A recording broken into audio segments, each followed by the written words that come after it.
Another week of Grand Slam sports. I'm Jay Sodge. Alongside me, Charles Foster. Samuel Gailey.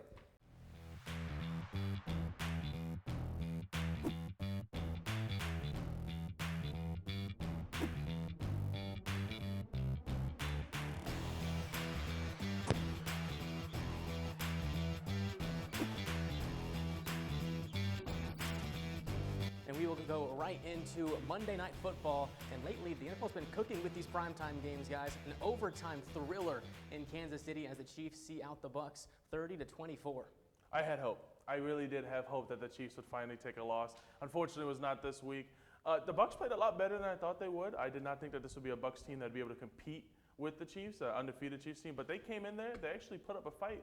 And who would have known if they would have won that toss? It really could have gone their way. I mean, you saw it from Baker's face as soon as he called the toss. I mean, he knew what was going to happen, which is unfortunate because he did come this close to beating the Chiefs. I think the Bucs, with a wounded offense, still look manageable. They still look they can get stuff done. I think that's really a big positive for them, especially moving forward, saying, hey, I don't have all the puzzle pieces, but I can still make a picture of it.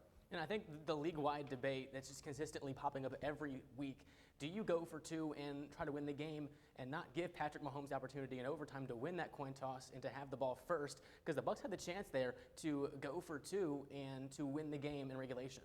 If I'm in that situation, absolutely. I mean, this is a Bucs team that was clearly, they're not as good as the Chiefs. They're hurt, they're banged up.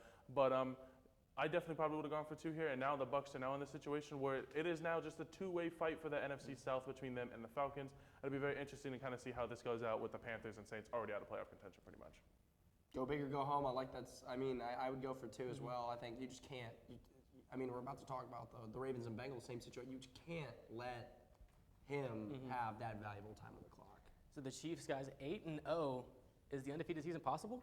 No. I don't believe that they finish off the season. If you lose to a crippled Bucs team, I think that they won't be able to go for the rest of the season. But they're a good team. They can win a Super Bowl, but undefeated, that's a stretch. It was a good week from DeAndre Hopkins as well. Good to see him in Chiefs Kingdom. We'll move into that Ravens and Bengals game last night, though, and the two-point conversion once again popping up. The Bengals decided to go for two themselves to try to win the game against the Ravens. They fail, maybe a missed penalty or two on the two-point conversion, but that's another topic for another day. The Ravens sweep the Bengals in the regular season series. I mean, the Ravens, they look fantastic. They could be one of those teams that do take out the Chiefs. I mean, remember, they were a shoe size away from beating them week one, and now Derrick Henry, he's doing great. Lamar Jackson's already thrown more touchdowns than his MVP season last year. I mean, Lamar, he's starting to really come into play the way they're supposed to. And Derrick Henry, I like what I see from this team. I don't. The Ravens worry me. Why they worry me is that defense, giving up 470 yards and over 250 plus to one wide receiver, and that's not even Pat Mahomes. The defense is the only part of the Ravens team that has me worried. You have Nate Wiggins, a rookie. A first round, second rounder, right? But he's on Jamar Chase. That's just not a long-time fix. I need to bring someone in. Yeah, that is a concern for me as well, is that Ravens defense. You can see how leaky it's been in every game. I mean, they lost the Raiders earlier this year because that defense just couldn't hold. But Lamar Jackson is still the MVP for a reason. You can see that one touchdown he scored when he ran it in.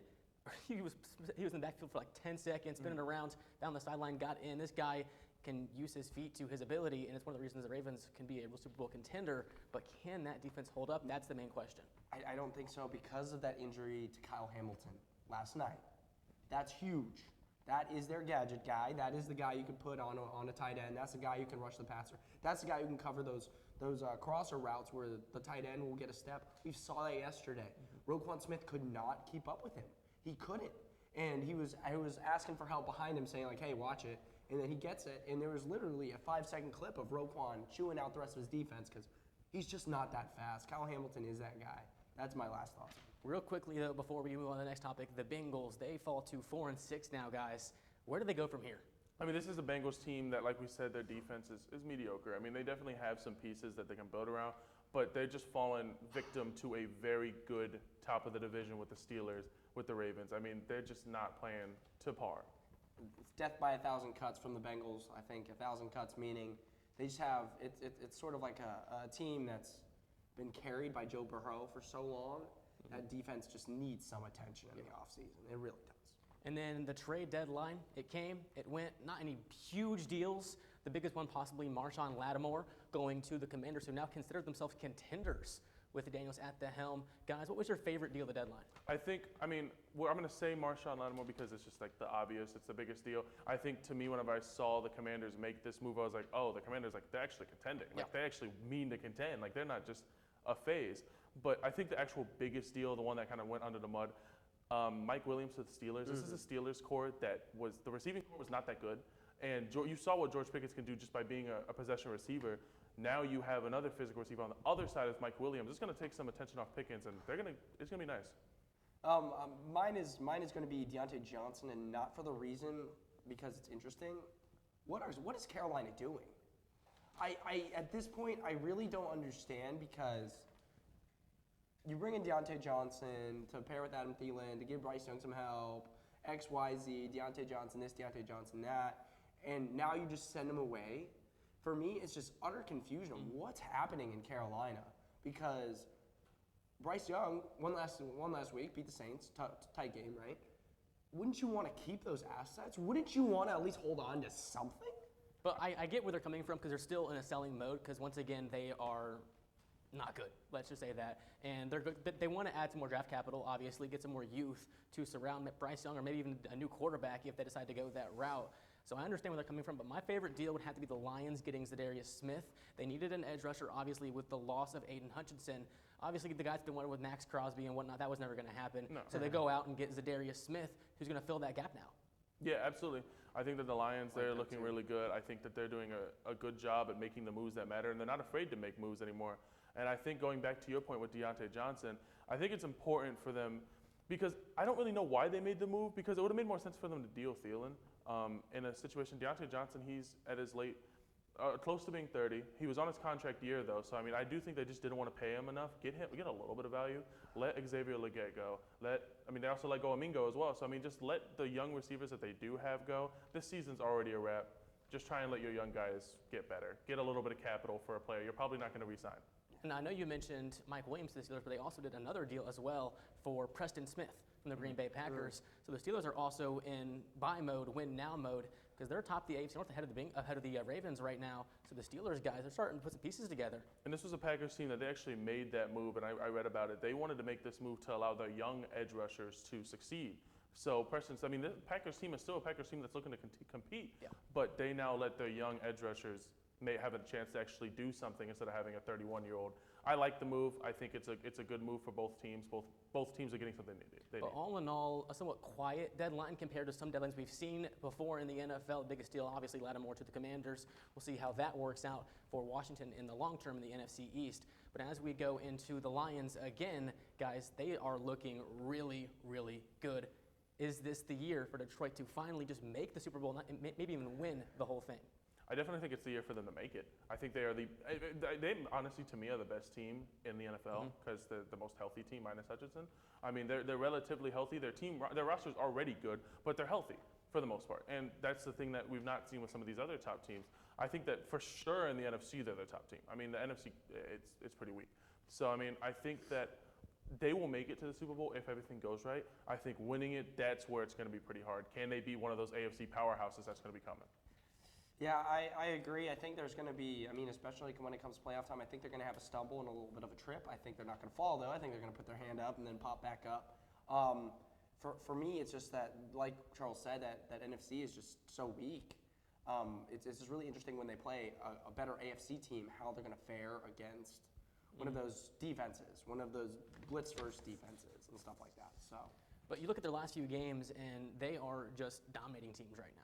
They are rolling through teams like it's nothing. Jared Goff is looking like the best version of himself. You have that tandem of David Montgomery and Jahmyr Gibbs in the backfield, both of which can score. It's a very dynamic offense, too, with Amon-Ra St. Brown and Jameson Williams. It's just the offense is almost unstoppable, guys. And I think that's the biggest thing, and I'm going to bring an example from last year. The Miami Dolphins from last year, they were another team that was out here putting up 70 on the Broncos. This was a team that they had everything in place offensively, but that defense coming into the playoffs was what ultimately made them lose. The Lions defense is nowhere near as bad as the Dolphins defense was, but without Hutchinson, now we're kind of seeing the Lions defense, it is starting to get a little bit weaker. So it'll be interesting to kind of see, can they stay healthy towards playoff time to actually not make the same mistakes Miami made. And I believe healthy, this is the best team in the NFL. I believe they can take down Kansas City, anybody in the rest of the league. I think this team can win the Super Bowl as long as they're a healthy squad. This is the team to beat to me. Absolutely. All right, we'll head into our Pick 6 segment, beginning with what Charles is going to call the Germany punishment game. We're sending two of the worst teams to Germany because why not? The Giants and the Panthers. Sam, we'll begin with you. I got the Giants here. The Panthers just, I have no words for them. I don't even see them on the screen, honestly, when I'm looking. I see a big NY. That's who I pick. I got the Giants here. I got the Giants here as well. The Panthers stink. The Giants stink, but they're a little bit less stinky, so I'm going with the Giants. Y'all here. don't know what the Panthers are scrappy this year, man. Give me Carolina. Wow. I just don't like the Giants. I don't trust the Giants in any football game. I don't care because Daniel Jones, no, I don't trust him. So give me Carolina. Give me Bryce Young 2 wins in a row because why not? We'll head into the Steelers and Commanders, a pretty good team with a game with 2 teams that were buying at the trade deadline. We'll begin this time with you, Charles. I'm going to go with the Commanders here. I think that they are a real threat in the NFC. I think we kind of forget about them. They've been a little bit silent. I mean, they've been a little bit of a quieter good team. Give me the Commanders. Sam? Got the Steelers here, and let me tell you why. That defense of the Steelers is going to pose some problems for a rookie quarterback. They're going to disguise coverage, and they're really good in man-to-man. Plus, you have 2 edge rushers and know how to get to the quarterback. I feel like Jaden Daniels is not going to struggle. There's going to be a lot of questions asked of him this game. I got Steelers This here. is a rare moment. I'm in agreement with Sam. I'm going to go the Steelers as well. The Commanders are still a young team. Jay Daniels, I don't trust him against a very good defense like the Steelers, so I'm going to go with Pittsburgh to win that one. We'll head into the Niners and Bucks, and I'll begin this one off going with the San Francisco 49ers. The Bucks, I like what they have. I like Baker Mayfield. I just don't trust them against the Niners right now. I'm going to say the Niners as well. CMC is back. Finally, thank you. Oh my gosh. Fantasy God is back, and I'm going to go with the Niners taking this one. Clean sweep. Got the Niners. Eagles and Cowboys. The Cowboys going with Cooper Rush this week. Dak Prescott is injured once again. So, Sam, we'll begin with you for this one. I know what the Eagles are, and I know what they stand for. But here, give me Trey Lance, going to start this week. Oh, is it Trey Lance, not Cooper Rush? No. I'm going to say by the time it comes game time, Okay. my vision's going. I see Trey Lance starting. I see the Cowboys getting a win.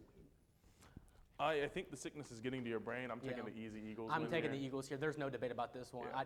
The Eagles are not losing this game, The Sam. Cowboys stink with Dak. Now, without him, they still stink. And then, Charles, a big game for your squad, the Jets and the Cardinals. The Jets got the big win last week against Houston. I'm going to go with Arizona. They got the win they got the win over the Bears last week. Give me Kyler Murray and the Cardinals. Kyler Murray is going to run like a kid with the phone all over the Jets this weekend. And, that's really it. Well, I'm going to go with the Jets. Oh, who saw Blind that one faith. coming? Call it blind faith. I think that I actually do believe that the Jets should take this one. I think that they showed a lot better than they did last week. And then arguably the game of the week on Sunday Night Football, the Lions and the Texans. Possible Super Bowl preview? We'll see. Charles, who you got? Lions. All right. Sam? That's quick, Charles. I see the Lions. I see the Lions winning this one. I think it's going to be close, but I see the Lions winning this one. No Nico Collins, no Diggs. Give me the Lions as well. I see Lions. I pick Lions. It's the way it is. That's the way it goes. See? See? That's crazy. And then we'll head into our rookie report. We have 2 NBA rookies back-to-back. Charles beginning with yours. He's finally producing. A breath of fresh air as well, like you said, finally producing. We all sat on this draft, the draft broadcast last year. I was a big fan of Ricochet. I thought that I really wanted him to prove some haters wrong because this is a draft class that a lot of people, they hate on. And so seeing Zach put up the performance that he was putting up, it was a breath of fresh air because he is good. He just needed some time to get used to the NBA play compared to France. I mean, this is needed for the Hawks as well because you can't just have Trae Young being the only producer for points. So him putting up now near 20 points per game so far for the Hawk offense is very necessary. As we look back, I mean, in his last game against the Knicks, he put up 33, 7, and 3. I mean, that is a fantastic game. He put up 6 threes. That's been his biggest thing is he's a great 3-and-D player. He did a fantastic job. We'll stay on the Zach train. I'm going to go with Zach Edey. Obviously, as an IU fan, this pains me to say, but this guy has been very, very good for the Grizzlies. I mean, he's 7 feet tall. What are you going to do to stop him? This guy averaging 11 points per game, put up a great performance, 25 points, 12 rebounds against the Brooklyn Nets. And right now, this guy looks like the best rookie so far in the NBA because, I mean, he's getting a lot of minutes in this Memphis team. And we absolutely knew that was going to happen coming into this year. I mean, we said it also once again during the draft broadcast that he has very rare opportunity to be a lottery pick that's starting for a playoff caliber team. I mean, you don't really see that often. So, I mean, he's literally fit the exact spot that the Grizzlies needed. They needed a center, they got their center, and he's doing a fantastic job in that role. I mean, people forget the Grizzlies or a playoff caliber team when John Morant was, not doing whatever he was doing. But, I mean, the Grizzlies now, they look pretty good. They look pretty all right. I mean, yeah, I definitely like this team. And Jalen Wells as well, a little shout out to him. He's also in the top 3 in the rookie race as well. And then Sam, your rookie? My rookie is, call me biased a little bit, but my rookie is definitely Drake May. Draco undefeated. He was defeated like 4 times, but it's okay though. The only game that was iffy from him was his 23-yard passing game where the Jets took him out of the game because that's how they were going to win, and then they ended up not winning. He has gone 29 out of 41 last week, over 200 yards consistently. I really love the future of the Patriots franchise. I know Charles is a hater over there. Look, he's making a face in the camera. That's okay. That throw he made to send it to overtime, insane. This guy was all around the backfield, just chicken with his head cut off, running around, threw that to Ramondre Stevenson. Unbelievable. Unfortunately, he couldn't get a chance. I mean, he did get a chance in overtime, but he threw the interception, kind of forced the ball. Which is a rookie mistake. I was fine with it. I think he showed grit. I think he looks great over the past 4 weeks. Excited to see him versus the Bears this weekend. We'll head into soccer next on Grand Slam Sports.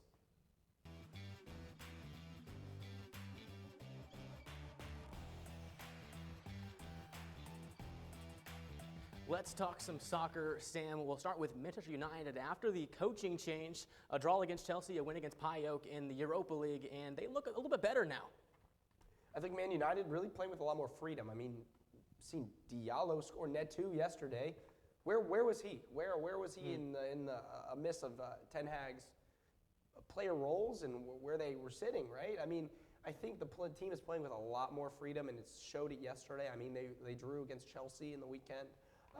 I think definitely a bright spot for their future if the new coach comes in here and gets results. Yeah, I mean, with the new manager coming in after the international break as well, where do you see this Man United team going? I think will they be as good as they were last year or the years before all of this kerfluffle happened and sort of the club got turned upside down? I don't think so. I think they're going to, right now, Manchester United need consistency. They need a consistent coach, they need consistent play, and they need consistent players. And that sounded like sketch here by saying by quoting it like that, but it's what they need. And the new manager coming in is coming from Sporting, and Sporting just put the wood down on City. 4-1 will go across the Manchester and head to Manchester City. You know, my favorite team, obviously, they've lost 3 straight games for the first time in years. This is not a good look right now for Man City. No Rodri. That's all I have to point at. Literally, that's the only thing I have to say. There's no one else in this team that can do what Rodri does in that midfield. He sits in that CDM. He's a deep-lying playmaker. You get the ball on his foot, he turns, he passes. And for most people watching, you're like, why? You're like, why is that important? Why do you need someone to do that? It is the simple things in soccer that makes teams click. And that man connects probably 90 to 100% of his passes every game. That's incredible. I think he passes the ball at least 70 times, and you're telling me that he connects 90 to 100% of those passes? That's something you cannot replace. That's why Man City are struggling right now. And I was telling you last week about how important Rodri was going to be for City, because he's out. He won the Ballon d'Or, obviously, for a reason, because this guy is the most important player on the pitch for whatever team he's on, whether it's Spain, whether it's City. This guy fills that role beautifully in that CDM role, and he's basically the entire team because he facilitates everything in the midfield. Definitely. Sergio Busquets ×2, Xavi ×2. I love it. So unfortunately for City, they've lost 3 straight games. We'll see if they can recover heading forward into their next games. We'll go into another team that's kind of in a little bit of a rut, Real Madrid. They lost again against AC Milan 3-1 in the Champions League, and the star-studded Real Madrid team doesn't look so good. It's okay. I watched 90 minutes of Vinicius Jr. rolling around on the ground. I think Real Madrid's struggling to find their identity, how they play. They look way too open in the counterattack. The effort in one of the goals, Morata's goal, was a tap-in goal. No effort shown by any of the midfielders to come help and defend. No. Again, we saw this on PSG. It's a team of individuals. When you have a team of individuals, it's not going to work. And this is what I wondered. It's really not going to work. When they signed Kylian Mbappe, I wondered how it's going to work with all these stars, with Vinicius, with Bellingham, with Mbappe, with everybody they have. How is it going to work? And so far, it's not working great because they don't have chemistry. It's all just individuals that want to provide for themselves. Yeah, I mean, I think we're going to stay on this topic to finish out this segment because I think it's really important. I think that the chemistry within a soccer team is important. It's important to have a unit that can understand each other's play. You have Mbappe who's saying, "Oh, I don't want to play striker," but Vinicius is on the left. And Vinicius is like, "I'm not playing striker." It's just so much stuff. You have Arda Güler on the bench, you're wasting his potential. He's just sitting there. Brahim came back. He played 20 minutes, and he was a key player for AC Milan. When AC Milan beat him 3-1, Brahim was probably like, "Oh, guys, you want me to come back?" So we'll see if they can get their tactics, their hopefully. chemistry together Hopefully, moving man. forward. Because Jeez. right now they're a little bit low in the Champions League Put Endrick in and there. behind in La Liga as well. That's all for soccer this time. We'll head into basketball next. Me and Charles here on Grand Slam Sports. Basketball now. Myself, Charles Foster, Evan Porterfield joining us on the basketball segment. And we'll begin with the Toronto Raptors. They retired their first ever jersey, guys. Vince Carter, a man very deserving of this. Absolutely. I mean, a lot of us grew up seeing his dunks. I mean, that's just kind of what really draws you to the game as a kid. That's partially what drew me to the game. I love Vince Carter. Even whenever he was like 40 years old on the Hawks, he was always been one of my favorite players. To see him be the first Raptor to get his jersey retired, I think that it's very well deserving. Now we need a Kyle Lowry very soon as well. Evan? Yeah, I like it. I mean, it makes me happy to see that, he's getting some honor. This guy's kind of like one of the franchise superstars, well-deserving. Good to see. I mean, I feel like he put the Raptors on the map, really. I mean, with his electric play, his dunks, obviously, this guy put Toronto and the Raptors on the map, and he made that franchise into what it is now. I mean, yeah, this is a franchise that came in, they're an expansion team. They're currently in their 30th year of history. And coming in from another country, I mean, we don't normally get to see this very often except for in hockey. So, I mean, Toronto, it was hard to get them basketball fans to really be invested, and Vince Carter really did help them, like you said, get put on the map. And I'm really excited to see once Kyle Lowry and DeMar DeRozan retire as well, to see those jerseys hopefully follow him up in the Raptors, because it's really good to see a team like this with an interesting history finally getting to honor one of their best players. Yep. And we'll head now into the Washington Wizards. And the young core they have, obviously, with Sarr, George, Carrington. This team, the young core is pretty good. I mean, yeah, absolutely. I love this Wizards team. Sarr was my favorite player in the draft. I could not believe that he denied going to the Hawks to go to the Wizards, but I'm starting to kind of see a little bit why, because they have built something here that has some potential from a draft class that people are looking at and they're just like, ugh, I don't really like this draft class. We're seeing Bub Carlton. We're seeing him.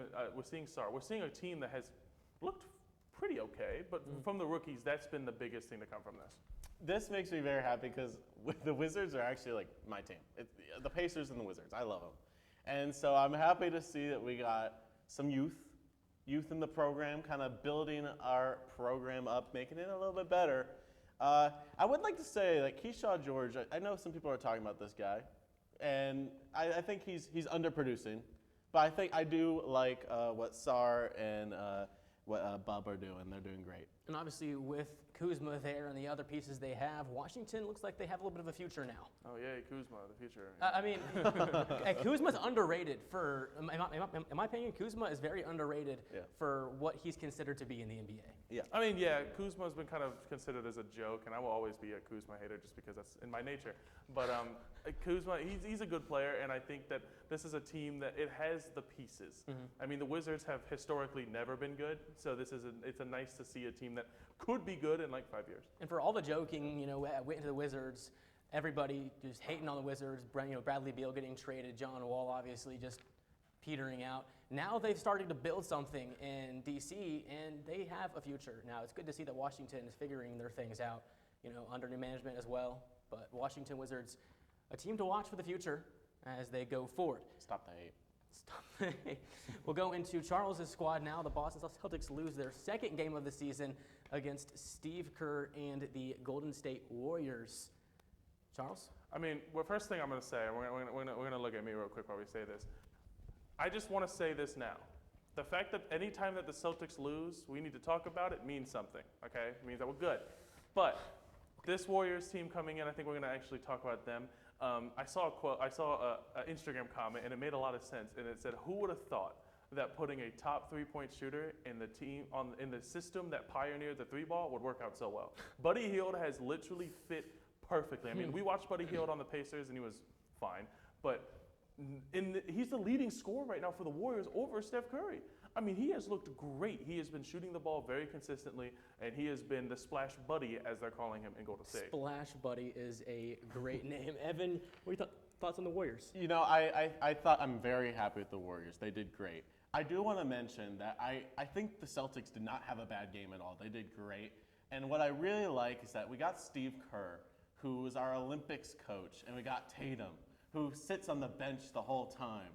It's like he had something to prove, and he did. He played a fantastic game. And I don't think that should be shadowed by the Warriors win, because Tatum is killing it. He's doing great this year. Yeah, and absolutely. I mean, Yeah. they were missing two key players. I mean, Kristaps, I'm not even going to consider missing because he's not going to be playing till halfway through the season. But no JB, it definitely Yeah. showed. It was just a rough game. I mean, but Buddy Hield, I mean, this was the guy, I think I mentioned it last year, he fit perfectly with the Golden State Warriors, and that's exactly where he went, and he's showing why. This guy can shoot the lights out of the ball, and you put him with Steph Curry, the best shooter of all time, it's just going to be a problem. And the Warriors might have a legitimate contending squad again. And They're back. absolutely, and the one thing I'm going to say, and I said it on the way home from the Pacers game that we were at that night, Neemias Queta. Remember that name. Stop He is saying a that dog. He is an absolute dog, and he ended up starting, and he had a pretty good Listen. breakout performance. I love to see it. I needed a counter for how many times you said his name to me walking back to the car at the Pacer game. I have never heard a man's name said to me so much on the sidewalk. Neemias Queta, I mean, he looks good, obviously. He can rebound. He can score somewhat, and he is now filling that slot in that the Celtics needed at center with Porzingis out, obviously. So we'll see where the Celtics go from here. But we'll move into a team that might actually be legit. We'll see if they are legit. The Cleveland Cavaliers are 9-0. Who would have thought? Stop the count. I mean, that's like been the biggest thing. Like, the Cavs are good without LeBron. Like, this is monumental. Now, do I think that they're a actual like threat in the East? But I think that they have a good team. They've always had the good players. Darius Garland's actually remembering how to play basketball, and it's been really nice to see how this Cavaliers team is looking out. Yeah, it's almost like Garland kind of like sucked up Halliburton's powers, and now just mini Halliburton or a version of Halliburton. 39 points against Milwaukee is pretty good. Yeah, absolutely. I mean, this guy's playing pretty well, and I think the Cavs are legit. I don't know how long they can keep this run for, but they got a really good team. They got a really good franchise. They built a solid team that can kind of do a little bit of everything, which is great. That's what you want. And you have, obviously, Donovan Mitchell. You have those bigs of Jared Allen, Evan Mobley. This is a very well-built roster, and one I could see contending for the East this year, even with, the Bostons, the New Yorks, in the East. Shake your head all you want. Listen, you're glazing Boston. They have a good team. Donovan Mitchell right now is currently top 5 in the MVP voting. Yes. Darius Garland, like we said, thunderstruck, completely took away the abilities of every decent point guard, and he is now actually good again. I remember I was absolutely tearing in to Darius Garland during the playoffs last year. The amount of memes that I posted on my feed were insane. Darius Garland was very stinky in the playoffs. And having Evan Mobley, having Jarrett Allen, Baseball. wrong sport, Jarrett Allen playing down on that block, they do a fantastic job at making it very hard to score the basketball in the paint. How much longer do you guys see this undefeated run going? Obviously, the best ever was 24-0, the Golden State Warriors a few years ago. They're 9-0. That's 15 games away. But how much longer is this run going to last, guys? I got any given night. I don't see this. I mean, runs in basketball are really hard to keep. I mean, even the best teams are going to lose. It's any given night. It's whenever they start to run out of gas. I don't necessarily know their schedule coming forward, but it won't be long. Yeah, I mean, I agree. This is the NBA, so every team's good. And it does just take a Unless you're single the Pistons. night. But, I do think it's going to be a more talented team to take them out, but any night. Yeah. Anytime. So the Thunder, they were 7-0. They lost their first game just a few days ago. But now we'll head into a struggling 76ers squad. And obviously they suspended Joel Embiid, the NBA did, for a few games for shoving a reporter in the locker room. Well, I would say this is a big deal, but it's not like he was going to play anyway. So, Exactly. I mean, Joel Embiid, I get it. I read the transcript and why he did it. I don't know. I probably, if I was not, I probably would have shoved a reporter too if they said something like that about my family, about my late brother. But if I'm an NBA player, you got to know better than that. You cannot put your hands on anyone, especially media. You can't even do it on the court against other NBA players. I mean, it just wasn't smart, and he's now sitting out even longer than he was already planned. Yeah, I mean, obviously, like, you got to keep it on the court. Like, violence, no. Yeah. But also, like, if you're a reporter, think about the product. Like, why are we reporting on people's families? Why are we getting personal? So I understand the violence, but also like I don't. You know, we don't need to get violent. Yeah.